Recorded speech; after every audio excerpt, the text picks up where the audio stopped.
So last clip for today. This one was kind of fun. I pulled this up on Instagrams, all for the gram. All right, let's see if I can do this one. There we go. Okay. So I don't know if any of you guys follow Harvard men's lacrosse. I kind of like them. They got a good channel. They do good clips. Okay. So I'll just play this live once.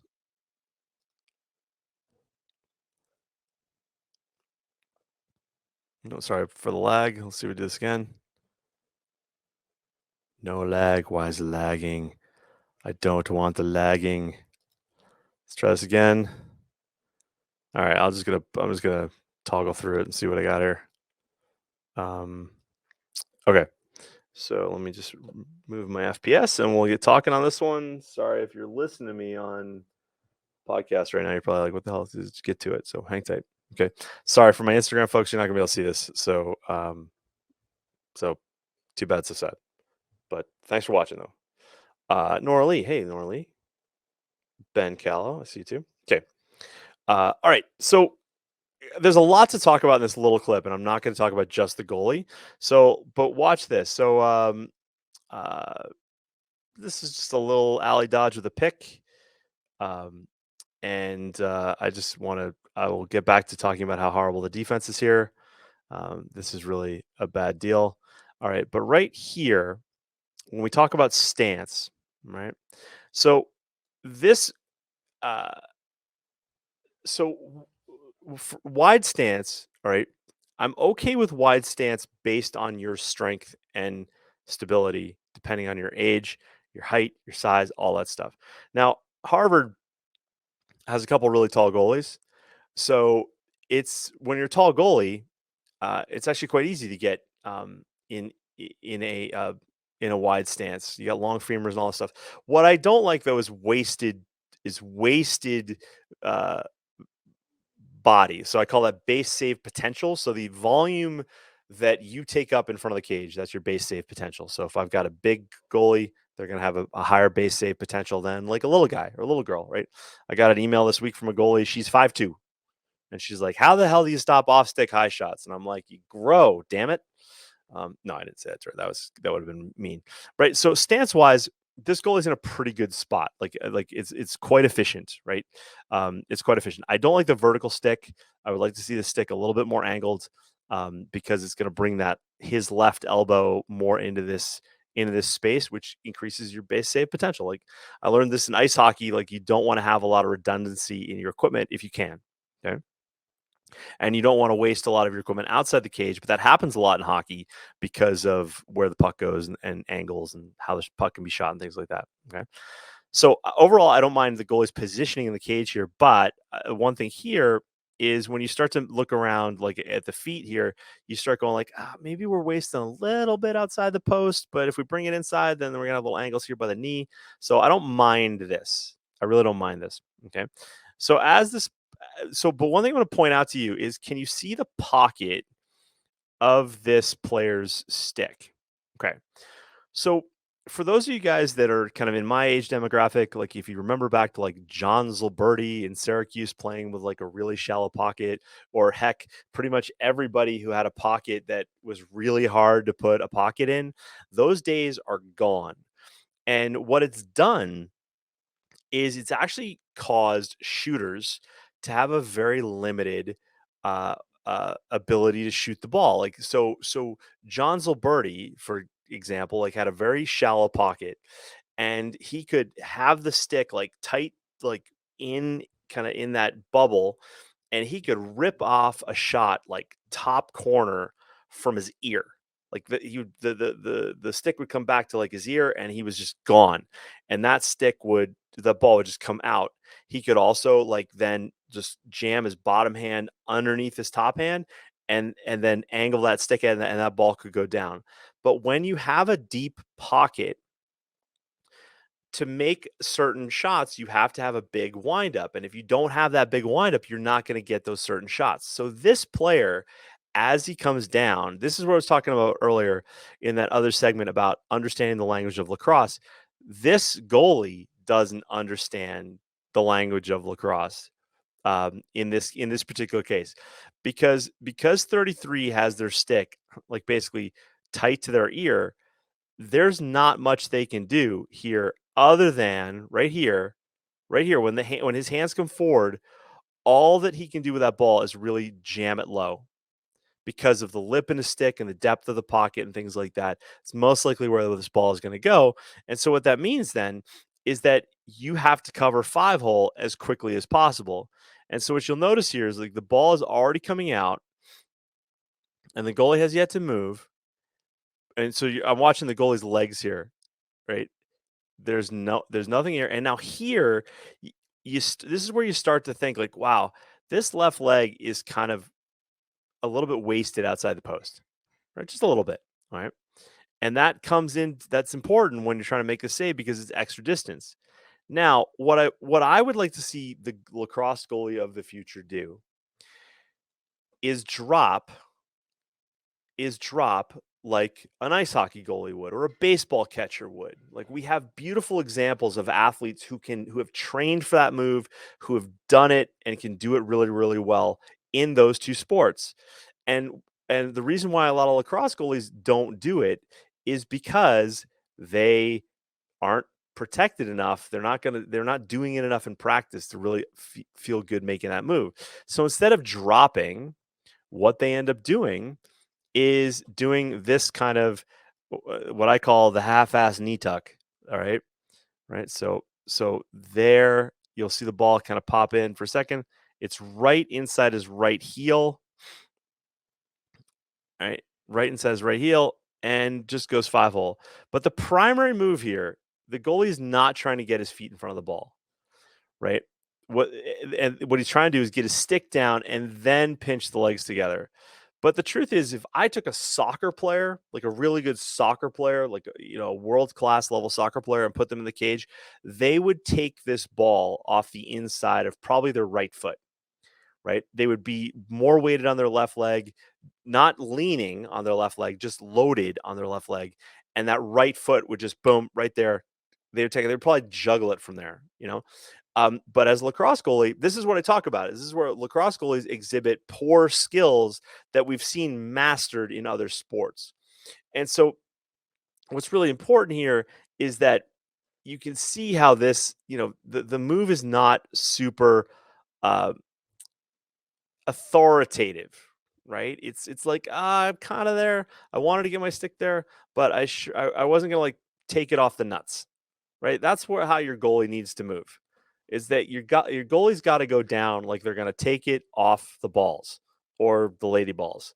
Exactly, David Amenhauser, butterfly baby. That's exactly what I'm talking about. Okay, and so one of the reasons why I recommend for goalies, like so, a lot of people ask me like, well, which goalies, what should they wear for shin guards? I like baseball shin guards because you can spend a decent amount of money on baseball shin guards that have been designed with millions of dollars of research behind them. Okay. It's not like throwing on a little baseball shin guard. I'm talking like, okay, let's get the knees protected. Let's get the top of the knee protected. Let's have you work like a baseball catcher who's going down to a pitch in the grass, right? Because we can see that, like how that works. Like, and those catchers make, some of them make millions of dollars. You think they haven't thought this through, right?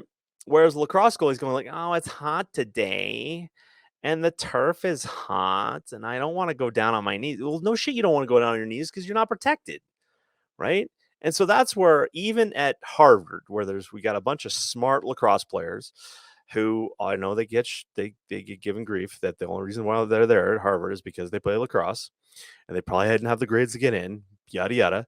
But the point is that when you start looking at this like really critically, you start to realize like, oh yeah, that's the move because this sort of twisty, I'm going to try to get my heels together, pinch my knees, like whatever. You won't train that 1,000 times in practice, right? Go on Instagram, follow like KD goaltending, follow any other like hockey goalie training accounts, and you will see goalies drilling over and over and over and over and over and over again, the same move thousands of times. Why? Because they're protected, they've developed the flexibility to do it, and I will bet money that the lacrosse goalie of the future who drills this over and over and over again is going to make saves that weren't there before. So in this one, like I pointed out to you, like there's a little bit of an understanding about what pockets do. Like I can just tell this pocket, he's got some sort of like soft mesh, tons of grip, And now let's just talk real quick from a defensive standpoint. I don't want to get into this too bad. Um, David Ammon has a question. Is the sequence you are advocating for basically one, bring the knees together, two, drop straight down, move stick down, or does stick stay up to protect against high bounce? Great question. So I think of it, okay, one, there's depth in the cage is a problem. Okay. So I do agree. I believe 100% that in these tight quarters, but what's going to happen in this particular situation, David, is there's no bounce. There's no possibility for a bounce here because he's so close to the cage. I think what you would most likely see is a bounce would go over the crossbar. And as a goalie, right, you are making these what I call point of no return decisions. So, like, let's say I took a really good shooter, right? Like I took a world class, a world class shooter, and I said, okay, I want step down shots from 20 yards. Okay, step down shots from 20 yards, all 5-hole. Okay, so my goalie is going to get in the cage, and then he's going to have time to get his stick there. Time, and I'm going to give the shooter permission to rip a couple high at their discretion just to mix it up. And what the goalie is going to do is they have to respect the high shot. So that stick is not going to be where this stick is. All right. I believe that the lacrosse goalie of the future is going to bring the stick a little bit more centrally located, right? Because for every inch he's got it covered up is an extra inch he's got to go down, right? So what ends up happening though is that so now I take that shooter and I move them in 19 yards, 18, 17, 16, 15, 14, 12, 10. There will be a point where the goalie starts to go, okay, I've got to bring my stick down to be able to get to that low shot. But there's a point after that where he can't get his stick there. It's too much of a sacrifice, right? If he brings the stick down, he'll be able to cover 5-hole, but he won't be able to get up to the top corner, right? So what I advocate for here is like, okay, we're going to butterfly down. So that's knees first. The feet are out here. And this is why I don't like the knees. What's wrong about these damn clinics, pardon me, Coach Edwards is going to vent a little bit here. The clinics that teach goalies to have the knees stacked over the ankles are ruining lacrosse. There, I said it. Okay. Because the idea, if you took a hockey goalie and took the pads off of them and saw what they looked like, their skates are going to be just wide enough. Sometimes they're outside wide, but they're just wide enough inside the post. Okay. And the idea is to get the knees closer to the ground and inside the ankles so they can drop. And that takes some flexibility in the hips, but it allows for speed. It's the way the game of hockey has developed. Okay. Because if you think about it, like this goalie needs to play like a 90s style ice hockey goalie, like a Bill Ranford, or a Hextall, not like a Patrick Waugh who changed the game, right? So the stacked over the feet is a problem, and I see all these high school kids like at some clinic posting on Instagram, going like, "Hey, look at all the goalies we have," and I'm like, "Oh man, every one of them is not getting it." Right? Because the idea here is the most efficient way to cover that space is to get the knees there. Now, David, to your point though, and this is really important for everybody listening, is that if you are so protected in your legs, okay? And again, I'm not talking like box protection. I'm talking just baseball shin guards. That's it. That's it. Covers the knee, covers the top of the knee. And I did this years ago, I've got a hard drive that's corrupted, and it was me and Holden Catoni from Johns Hopkins. We rented space, and I had him shoot on me, and I did exactly this, and all that footage is stuck on that damn hard drive. But the idea is that you don't feel a lacrosse ball on your leg when you're protected like that. You just don't. You feel a lacrosse ball with like soccer shin guards, or foamies or things like that, or so when you're protected like that, you will drop and leave your stick high. But now this is all the purists will be like, oh, but you're giving up a rebound. I'm like, I don't care. I believe the lacrosse goal of the future will get so good with their legs that they will be able to direct a rebound. Because why? You can look at a world-class soccer player and see them do exactly that, right? If you watch like really good, and this is what we've got to create. Every sport does this, right? It evolves to a point where you're taking the best examples out of all the sports and putting them together, and that's what's going to happen here. So, but I will just guarantee you that this goalie will not practice that because he's not protected. And I think, David, you've heard me say this. Like, I believe that lacrosse goalies prove to you how serious they are about their sport by the length of their shorts. Okay. I swear this attackman has longer shorts than he does. Okay. Now let's just pick on the defense real quick. So, David, that's a really good question. Does that answer? I think I got you. But so you can leave the stick high depending on the distance. You might want to leave the stick high. Like, I believe on low to high shots, like when a player is basically skimming the ground with their stick and then they release it high. That's the only way to make that save. Is the goalie's got to be ready to protect that 5-hole with their knees, but meanwhile leave the stick up to just in case, because there's not enough time to wait on it. Coaches that tell goalies that you should wait on the shot are ruining lacrosse goalies. Okay, we don't have time. We don't have time. That coach who's saying that, who maybe was a goalie back in like the 80s or 70s or 80s, they're thinking like that's the kind of shot they're facing now, and they're not. We're not seeing like Brian's super light twos with like brown leather catgut getting shot on us. No, we don't have time. We don't have time. We don't have time. All right. So yeah, but I guarantee you, if you take your son out there tomorrow and try it, he won't do it. But go to Dick's Sporting. Better yet, go to like your local baseball shop, like that sells this stuff.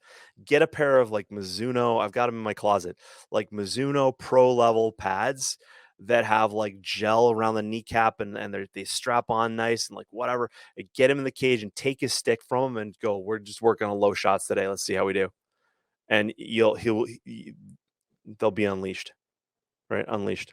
Okay, so let's pick on the D real quick. I know I'm going long, but let's pick on the defense. A lot of you guys are hanging out, so let's do that. So this is a pick. So a couple things, from a goalie's perspective, I teach goalies to call the pick if they can. Sometimes you can't. But the idea here, this is a horrible defensive communication because the D, and again, these are smart guys. These are our Ivy League guys here. The defender who is playing the guy who's doing the picking, this player is not in position. Like, everything has happened really close to the cage. There's not a lot of distance here between what's this pick and the cage. So this defender who is kind of hidden here, he's got to be ready to. He's got to make an earlier assumption here, or distinction on an assumption that this player is going to get picked, right? And then he immediately has to take that stick he's a righty. He's got to take that stick and he's got to get it on the inside, like on the inside elbow of 33. So right here. So you see his stick head come into play, but he's on the back. This is where, as a goalie, I'm yelling at my D and I'm teaching them how to rip. I want this defender to at least have a stick on the elbow. You've got like 6 feet and who knows, like $400-500 worth of technology to get something to help your goalie out and get it on 33's elbow. Okay. And so that stick head needs to be right there instead of reaching.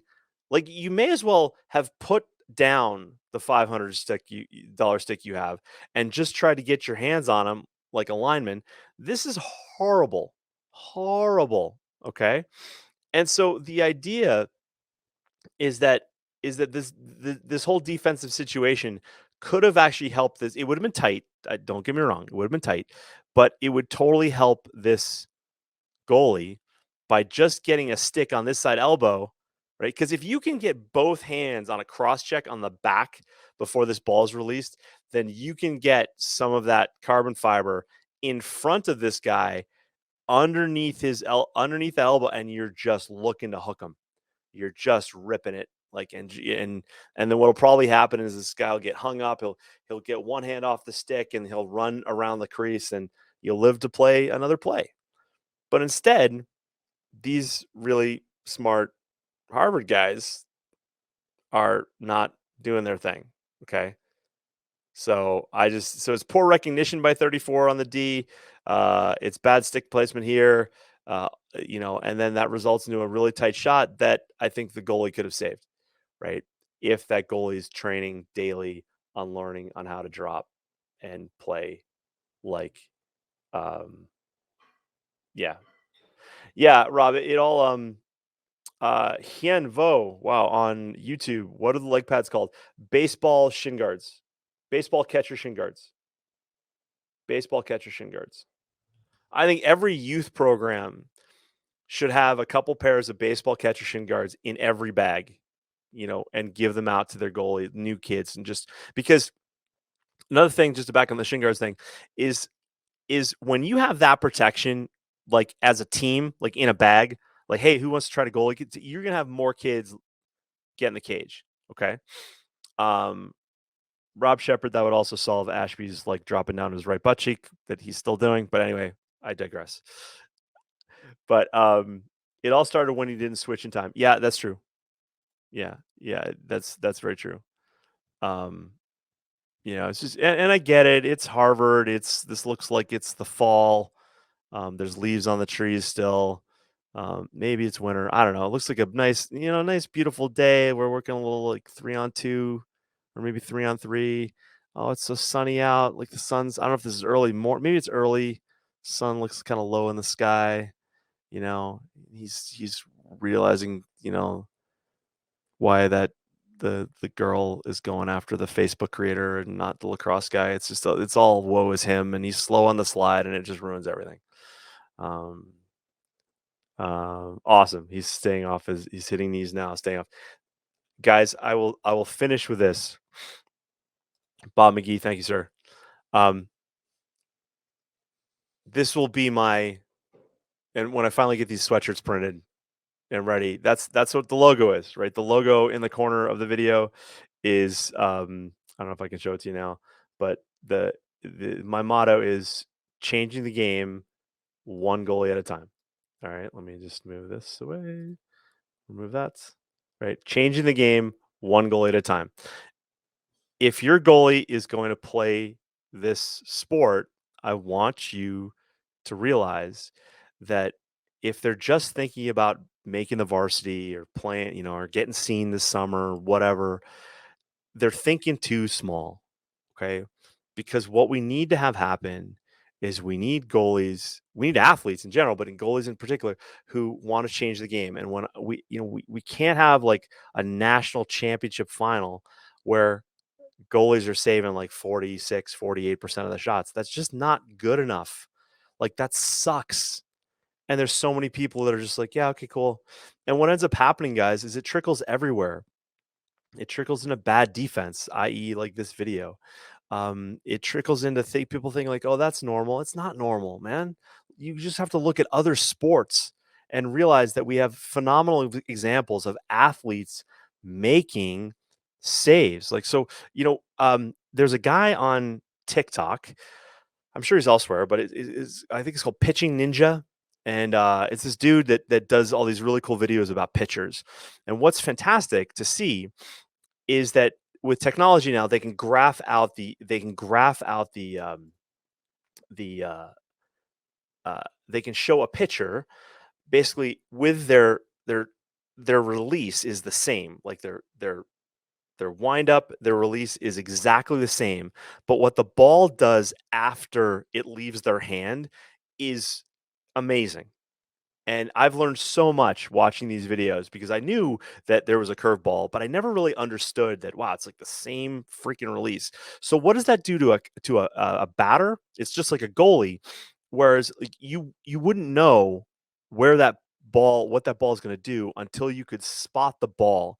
And batters are taught to like kind of picture like where the seams are and what the hand's doing, and they do a ton of research to know like, okay, this is where the ball is going to go, right? But the spread is amazing. But what's interesting for us as parents of goalies is that the goalie, okay, or in this case the catcher, is the catcher knows like where the ball is supposed to go. But if you've ever seen a catcher trying to catch like a knuckleball, right? And the catcher's like, "Holy shit!" Look, that's really what's going through their head. And they even have like bigger catching gloves to be able to deal with that. And then what do they have to do? They have to be totally ready to like drop to their knees, get behind the ball, and block it, not catch it, block it, and then they can go after the rebound, right? Pick up that ground ball and throw it to second because the guy's trying to steal second, whatever. We have these beautiful examples of athletes doing amazing things. We just have to look a little bit for it. And that's kind of it's my bread and butter. It's my modus operandi, changing the sport of lacrosse, because it's not about juggling. It's Doug Mirabelli, best knuckleball catcher of all time. I will take your word for it. Doug Mirabelli. We got to Google that. Doug Mirabelli. Oh, look at that baseball player. Oh, hey, he was a Red Sox. Like it. Yeah. Videos. Oh, 2-run home run. They're just going to show us. I've just seen offensive clips on YouTube there, but we'll have to check it out. I know I'm a Sox guy, but I've been in Canada for a long time. When did he play? 2005. Yeah. Anyway, whatever. And so, but here's the deal, guys. Like a lot of you guys listening to me right now, you have some of the top goalies in the country, and there's college coaches listening to me now who, dare I say it, don't have the balls to ask their goalies to teach this stuff. Caught Wakefield. Yeah, that was a hard pitch to catch. But so what it's going to take is people going like, and I deal with this with the goalies that I coach. I share this stuff, and they go out there like, "Hey, I'll try it, but I don't want to look silly in practice, dude. What would you rather do? Look silly in practice or have a scholarship? Right? Right? Would you rather like feel the ball as it whizzes by your unshaven leg and it hits the hair on the inside of your knee, and as you try to get your stick to it, because every time that happens, your goalie needs to be going like, "Damn it! If I just thrown my unprotected kneecap in front of that ball, we'd have won the state championship or whatever." Right? So you just got to ask those questions, man. Right? I'm going to finish with this 5-second rule. Right? 5 seconds left to go in the game. Your goalie's in the cage. Mom, dad, girlfriend's in the stand. Grammy's there. Grammy's like 108 years old, and her dying breath was like she just wanted to see her goalie play one last game. And she's got COVID, and she's there on the sideline with her mask, right? And she's been like vaxxed like 4,000 times, but she's there to see your goalie play. 5 seconds left to the goal of the game. It's tie game. Alley dodge comes down left wing. Guy shoots the ball. Girl shoots the ball, whichever you put your vision there, and that ball goes right by that leg, and they can feel your goalie can feel it going. But the boys can feel it going by the hair on their leg, and the girls who maybe didn't shave that day and they're wearing shorts, they're like, it's even closer, right? It's closer to the leg, right? But it goes in, and your goalie's team they lose, and in the stand, mom and dad are like taking off their team hoodies, hoping nobody recognizes them. The one that says "I love the goalie," and the girlfriend's now thinking like the other goalie's cute, right? And grandma dies in her wheelchair right there on the side. The last thing she sees is the ball going by your goalie because they didn't wear enough damn protection on their leg. They didn't do the move. Didn't do the move. 5-second rule. So just ask your goalie, what are you going to do? All right. What are you going to do? What's it going to be? What's it going to be? All right. That's it for tonight, everybody. I hope you enjoyed that. I had a little fun with that now as we get to the end. But listen, wherever you're watching, if you're watching me live, please do me a favor, hit the like button. As always, hit the hearts. Share this. Share this with your goalie. And I'll try to do more of these in the future. I'm spending a lot of time doing this, and I got a lot of projects on the go. But I love these. Grammy writes, "Wow." Right. But the idea is, listen, let's. I don't want this to be just another season for your goalie, just one more season of the same stuff, right? It's not good. It's I'm dealing with this with athletes in other sports where their coaching staff are so set in their ways and so stuck that nobody's improving. And the people it's hurting is actually the athletes, and I don't want that to be for you. So go try this with your goalie, and then come back and write me and say, you know what, we did that. We took your advice. We lost the stick in practice. We got some shin pads on. We had at her, and holy smokes, we learned something, right? That's really, really important. So David Ammenhauser, thank you. Hien Vo on YouTube, good to see you, buddy. Rob Shepard, as always. Bob McGee, that's fantastic. And to everybody over on the Facebook channels and all that good stuff, thanks so much. Alex Fagor, Rob Milky, all those guys, good luck, and I'll see you guys next week. All right, guys, thanks for watching, and thanks for listening wherever you are. Do me a favor, hit the like button if you like this, and be sure to subscribe if you haven't already. When you're ready, head on over to lacrossegoalieuniversity.com/coaching so I can work with you and your goalie. And while you're at it, check out athletespecific.com to learn more about mental performance and high performance. You may not know this, but I work with athletes in a variety of sports. Lacrosse is my love, but man, I love athletes and the families who support them. So head on over to athletespecific.com, check it out. I'll see you in the next video. Cheers.